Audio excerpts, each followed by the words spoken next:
بنتر نا شانیہ کا والابتر اللہم صلی علی محمد وعلی محمد۔ عزیزان محترم، یہ سورہ کب اور کیوں نازل ہوا؟ سورہ کوثر کیوں نازل ہوا کہ جب اللہ کے حبیب کو، اللہ کے رسول کو لوگ یہ طعنہ دینے لگے کہ تم بے اولاد ہو گئے، تم لا ولد ہو گئے، اب تمہاری کوئی اولاد نہ رہی۔ جب جناب قاسم اور جناب عبداللہ کا انتقال ہو چکا، اس دنیا سے ہو جا چکے، تو لوگوں نے دیکھا کہ رسول کی نسل کو جو جاری و ساری رکھنے والا تھا وہ تو اس دنیا سے چلا گیا۔ اب رسول کا دین کون آگے بڑھائے گا؟ رسول کا اسلام جو ہے، یہ قرآن جو ہے جو اللہ نے رسول پر نازل کی ہے، اسے کون آگے لے کر جائے گا؟ تو عزیزان محترم، جب لوگوں نے ابتر کا طعنہ، علیکم السلام ورحمۃ اللہ وبرکاتہ، سے بات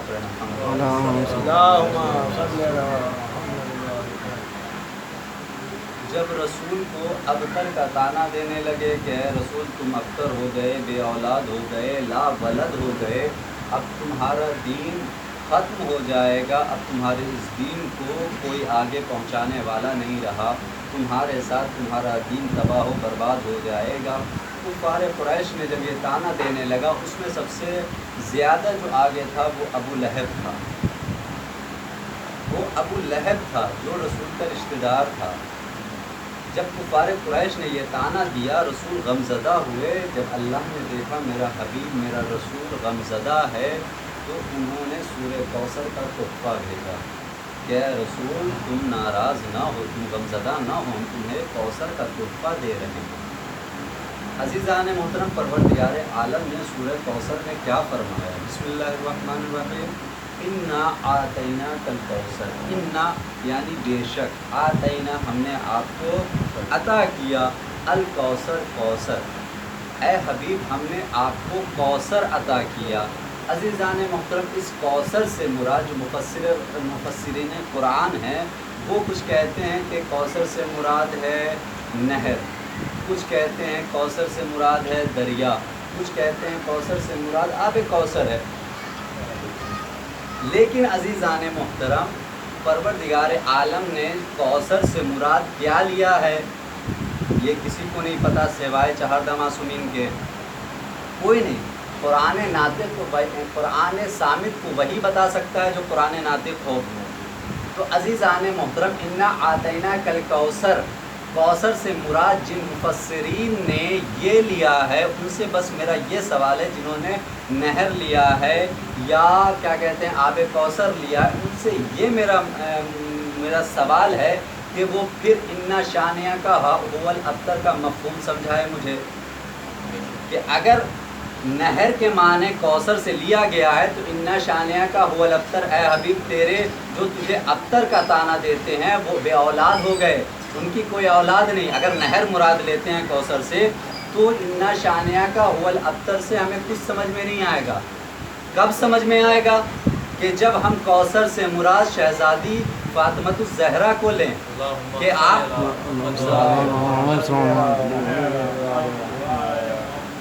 عزیزان محترم، اور جو دوسرے علماء جو دوسرے مفسر قرآن ہیں وہ کوثر مراد لیتے ہیں، کوثر سے آب کوثر مراد لیتے ہیں، تو ان سے میرا یہ سوال ہے کہ یہ کوثر جو ہے کن کے صدقے میں خلق کیا پروردگار عالم نے؟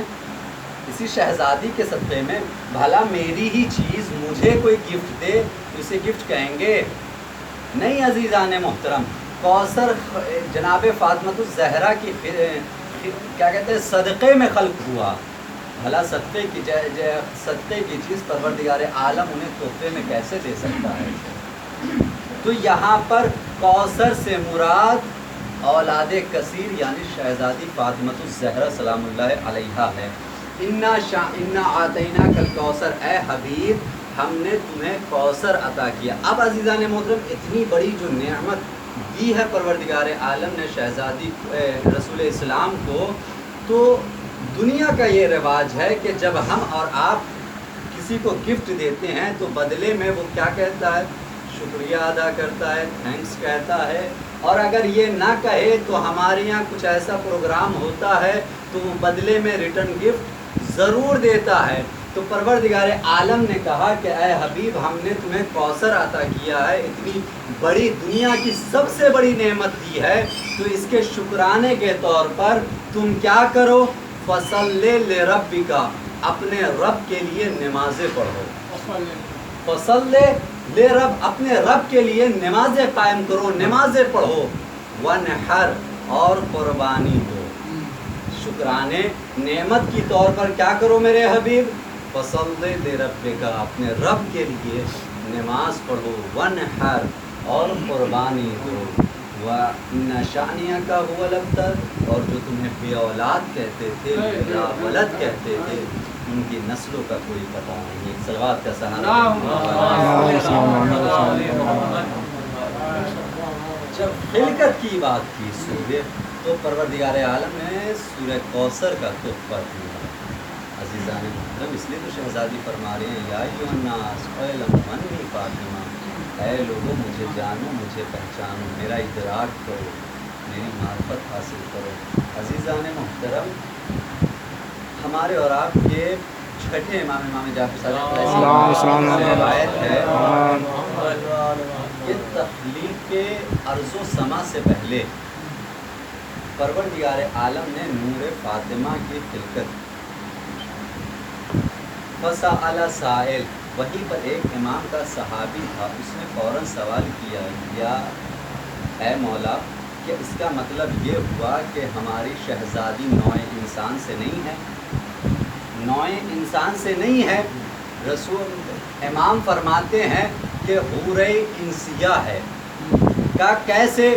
کہا اس لیے کہ جناب فاطمہ سلام اللہ کی خلقت حضرت آدم علیہ السلام کی خلقت سے بہت پہلے ہو چکی تھی، اس لیے انہیں حور انسیہ کہا جاتا ہے۔ پھر وہ سوال کرتا ہے، یار اے میرے مولا یہ بتائیں کہ ان کی غذا کیا تھی؟ تو امام فرماتے ہیں تسبیح و تہلیل پروردگار۔ وہ پھر سوال کرتا ہے، مولا ان کا قیام کہاں تھا، وہ رہتی کہاں تھی؟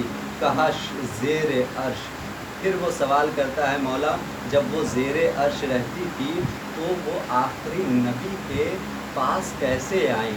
تو امام فرماتے ہیں کہ جب شب معراج رسول کو معراج پر بلایا گیا، تو جب رسول معراج پر گئے ہیں تو رسول کو جبرائیل نے تحفے میں شہزادی کے نور کو دیا ہے، جو سیب کی شکل اختیار کر چکا تھا۔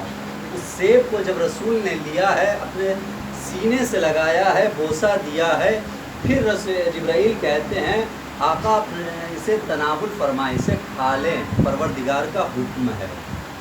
رسول نے وہ سیب کھایا، اور یہ بھی جبرائیل نے بتایا کہ اس کا نام زمین پر فاطمہ ہوگا اور آسمان پر منصورہ ہوگا۔ رسول اسلام نے نام کی وجہ پوچھی ہے تو بتایا ہے کہ فاطمہ اس لیے زمین پر کہا جائے گا، یہ اپنے شیعوں کو جہنم کی آگ سے بچائے لے جائے گی۔ صلوات کا سہارا۔ یہ ہے شہزادی۔ عزیزان محترم، شہزادی کا ماخذ جانے پہچانے عزیزان محترم، ہمارے اور آپ کے کیا کہتے ہیں پانچویں امام نہیں، پانچویں امام، ہاں پانچویں امام سے روایت ہے، وہ فرماتے ہیں کس میں، معالی الست، کتاب کا نام ابھی میرے ذہن میں نہیں آ رہا، میں آپ کو بتا دوں گا بعد میں۔ اس میں روایت ہے کہ رسول اسلام اپنی بیٹی کے گھر آئے، وہاں پہ عائشہ بھی موجود تھی۔ عائشہ نے کیا دیکھا کہ رسول اسلام آئے اور آنے کے بعد اپنی بیٹی کو پیشانی پر بوسہ دیا۔ عائشہ فرماتی ہے کہ یا رسول اللہ، آپ کو کتنی محبت ہے فاطمہ سے؟ رسول اسلام مخاطب ہوتے، عائشہ اگر تمہیں اندازہ ہوتا میری محبت کا تو تم مقدار اندازہ نہیں لگا سکتی ہماری محبت کا، اس لیے کہ جب میں شب معراج پر گیا، عرش چہارم پر گیا، تو انبیاء سے ملاقات ہوئی۔ جب انبیاء سے ملاقات ہوئی تو جبرائیل نے کہا یا رسول اللہ، آپ نماز جماعت کرائیں، رسول نے نماز جماعت کرائی، انبیاء ان کے پیچھے، تمام انبیاء ان کے پیچھے نماز جماعت پڑھی۔ جب نماز ختم ہو گئی، تمام انبیاء نے مصافحہ کر چکے تمام انبیاء سے، پھر آگے بڑھے۔ جب 7ویں آسمان پر رسول اسلام پہنچے ہیں تو جبرائیل انہیں جنت میں لے کر کے گئے اور وہی سیب کھلایا ہے جو شہد سے زیادہ شیریں، جس کی خوشبو مشک و عنبر سے زیادہ خوشبودار تھا۔ رسول اسلام فرماتے ہیں کہ مجھے جب بھی جنت کا شوق ہوتا ہے، جنت کی خوشبو لینی ہوتی ہے، میں اپنی بیٹی فاطمہ کا بوسہ دیتا ہوں۔ جب روایت راوی بتاتا ہے کہ جب رسول اسلام اپنے گھر سے نکلے ہیں، عائشہ اپنے مقام سے اٹھی اور شہزادی کے بال کو اپنے ہاتھوں پر لیا اور لینے کے بعد یہ بیان کرتی ہے کہ کاش میں تمہارے بالوں کے برابر ہوتی، اما جو بیوی بالوں کے برابر نہ ہو سکی وہ آل کے برابر کیا ہوتی۔ صلوات کا سہارا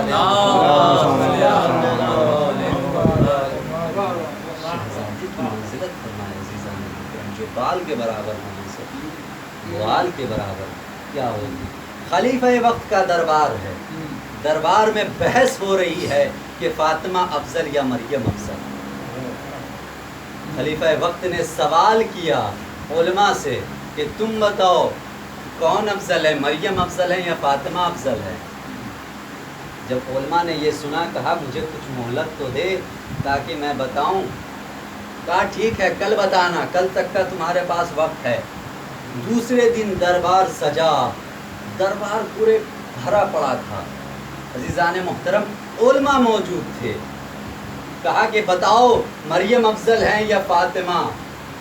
کہا علماء نے بیک زبان ہو کر کہا مریم افضل ہے۔ کہا دلیل دو، بغیر دلیل کے ہم نہیں مانیں گے تمہاری بات۔ کہا اے امیر میرے پاس 2 دلیلیں ہیں۔ کہا بیان کرو، پہلی دلیل کیا ہے؟ کہا اے امیر اللہ نے قرآن میں مریم کے لیے کہا ہے کہ اے مریم ہم نے تمہیں پاک کیا، شہزادی کے لیے کچھ نہیں کہا۔ علماء بیان کرتے ہیں شہزادی کے لیے کچھ نہیں کہا۔ کہا دوسری دلیل کیا ہے؟ کہا دوسری دلیل یہ ہے کہ اللہ نے مریم کے لیے سورہ مریم 19واں سورہ مریم قرآن میں نازل کیا، لیکن شہزادی کے لیے کوئی سورہ نہیں نازل کیا۔ نعوذ باللہ شہزادی جناب مریم سے کم ہے۔ عزیزان محترم اسی دربار میں ایک علی کا چاہنے والا بیٹھا ہوا تھا، وہ اپنے مقام سے کھڑا ہوتا ہے اور غیظ و غضب کے عالم میں کہتا ہے اے امیر یہ تیرے دسترخوان پر پلنے والے علماء ہیں۔ یہ غضب خدا کا اتنے بے عقیدہ سے اظہار کر رہے ہیں۔ کہاں مریم کہاں فاطمہ؟ محترم جب خلیفہ وقت نے یہ جملہ سنا ہے فوراً سوال کرتا ہے تیرا عقیدہ کیا ہے؟ کہتا ہے میرا عقیدہ پوچھتا ہے۔ عزیزان محترم پورا دربار بھرا پڑا ہے،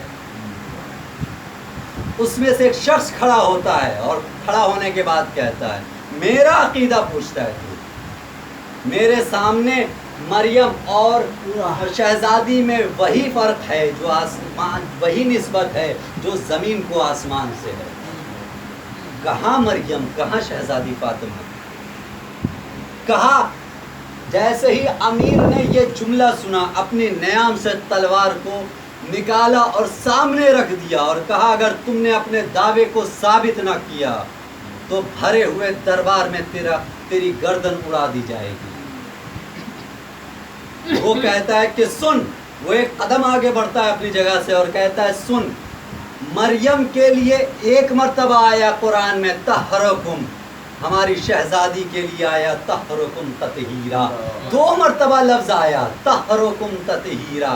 اور سنے گا کہا سن، مریم کے لیے ایک مرتبہ ایک سورہ آیا سورہ مریم، لیکن ہماری شہزادی کے لیے 2 سورہ آیا، سورہ حل عطا اور سورہ کوثر۔ سورہ حل عطا اور سورہ کوثر۔ کہتا ہے اور فضیلت سننا چاہتا ہے بیوی کی، کیا مطلب کہاں شہزادی، کہاں سے شہزادی فاطمہ الزہرا، کہاں جناب مریم؟ کہا اب بھی اگر تجھے تسلی نہ ہو تو قرآن کھول اور قرآن میں پڑھ فاطمہ جناب مریم بیت المقدس گئی، پردہ کر لیا کس سے؟ اپنے ماں سے، گھر والوں سے، رشتہ داروں سے۔ مریم ایسی جگہ پہنچ گئی جہاں ماں بھی نہیں جایا کرتی، جہاں رشتہ دار بھی نہیں جاتے، جہاں گھر والے بھی نہیں جاتے۔ وہاں پہنچا جبرائیل بغیر اجازت کے، وہاں پہنچا جبرائیل اللہ کا پیغام لے کے۔ ایسی جگہ ہے مریم جہاں ماں بھی نہیں جا سکتی، جہاں رشتہ دار بھی نہیں جا سکتے، جہاں خان وادے بھی نہیں جا سکتے۔ وہاں پہنچا جبرائیل، شہزادی چادر کے نیچے ہے، بابا بھی ہے ساتھ میں، شوہر بھی ہے ساتھ میں، دونوں بچے بھی ہے ساتھ میں، لیکن فرشتے میں اتنی ہمت نہیں ہے کہ بغیر اجازت کے داخلے کیسا ہو جائے۔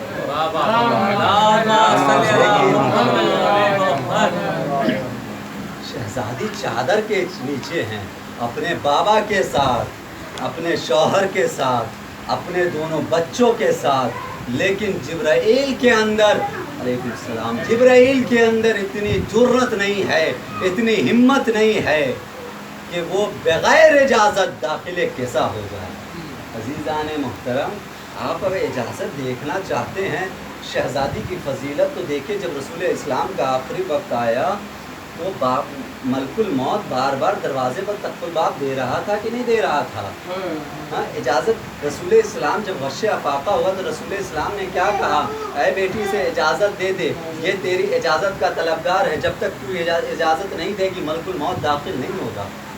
عزیزان محترم، اب شہزادی کے مرتبے کا جانے پہچانے، شہزادی اس لیے فرما رہی ہیں اپنے خطبے میں، یا ایھا الناس اعلموا انی فاطمہ، اے لوگوں میرا ادراک کرو، مجھے جانو، مجھے پہچانو۔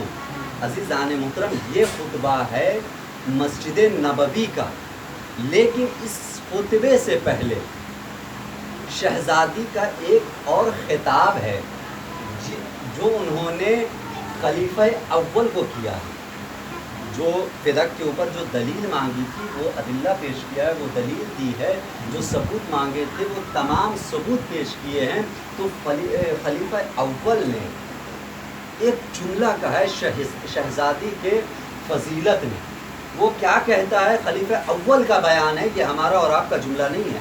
خلیفہ اول کہتا ہے، صدق اللہ و صدق رسولہ و صدقت ابنتہ، انت معدن الحکمہ و معطن الرحمہ والہدی و انت رکن الدین و انت عین الحجہ۔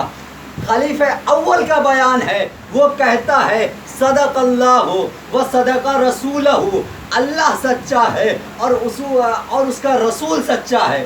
عزیزان محترم، یہ عام ترجمہ ہے، یہ سب کرتے ہیں کہ اللہ سے، پوری دنیا جانتی ہے کہ اللہ سچا ہے اور اس کا رسول سچا ہے، لیکن خلیفہ اول یہ نہیں کہنا چاہ رہا ہے کہ اللہ سچا ہے اور اس کا رسول سچا ہے۔